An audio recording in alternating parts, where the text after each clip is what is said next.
I'm going to talk about control and free will. Now I want you to think about 4 different scenarios, okay? The first scenario, somebody knocks you out, so you're unconscious. And then they tie strings to your hands and feet and control you like a puppet. And they make you dance. Is that your free will? I think we can probably argue that it's not your free will, since you're unconscious.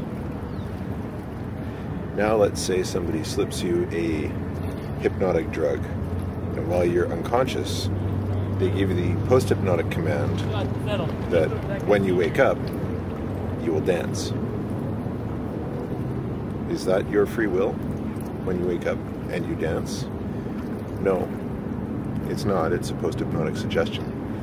It's something that it's like a computer program. You can't resist it. Now, a third level of control, more subtle.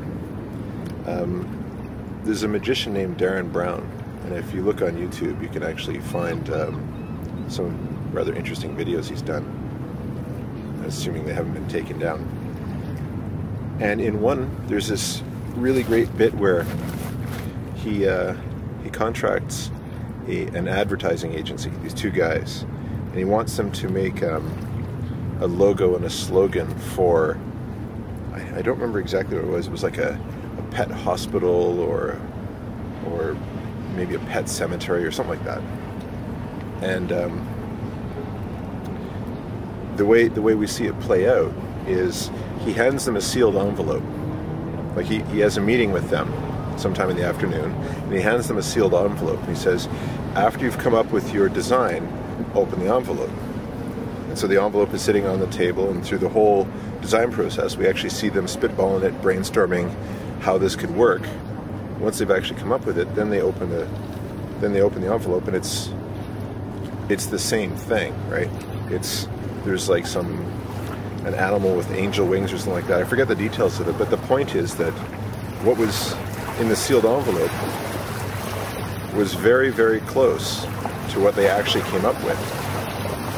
Afterwards, Darren Brown actually showed how he did it. When those 2 guys were on their way in the morning, in for the meeting, they were shown a bunch of, on their route, they were taken by one of Darren Brown's drivers, so they'd taken on a very specific route, and on that route, they saw a bunch of images. There was a bunch of girls jogging, and there was something on their shirt, and there was a sign in a window, and there was some graffiti, and these basically all added up to a bunch of subliminal cues. And the advertising guys put these subliminal cues together and came up with this ad. So now we got a bit more of a subtle level of control. Would you say these advertising guys, of their own free will, came up with this particular ad design? I mean, no one held a gun to their heads, but they certainly were sort of guided into this particular direction. And the last level that I want to talk about is the gun to the head. I mean, if somebody puts a gun to your head and says, do this, it's your free will to do it, but it's certainly influenced. I mean, you can say, well, I want to live, so I'll do it, or I don't care about living, so shoot me in the head.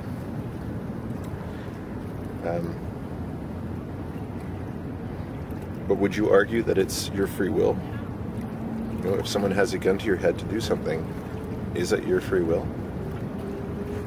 Incidentally, the whole concept of hell is ultimately the gun to your head, right? God is ultimately saying, love me, or I'm going to pour gasoline all over you and burn you for, forever, really. But if someone holds a gun to your head and says, love me, or I'm going to blow your head off, first, is that love from them? Like, are they actually showing love for you by threatening you like that? And second, even if you did claim to love them, is it actual love? I mean, with that threat hanging there? It's a ridiculous idea. But there's something else I want to discuss, and that's this idea of free will and conscious choice. Where do you think your free will comes from? I mean, the brain, we understand, well, an awful lot about the brain and brain chemistry. And so we know that the brain is made up of a network of neurons that fire and they communicate with each other. New pathways are formed and old pathways eventually decay and wither. And we've even modeled this in computers with something called neural nets. And we can simulate thinking and learning behavior in a much, much simpler form, but the same basic model. So if your thought processes are based on the electrochemical reactions between neurons, then where is this free will? Because ultimately your thought processes are just very complex and sophisticated calculations and operations between related nodes.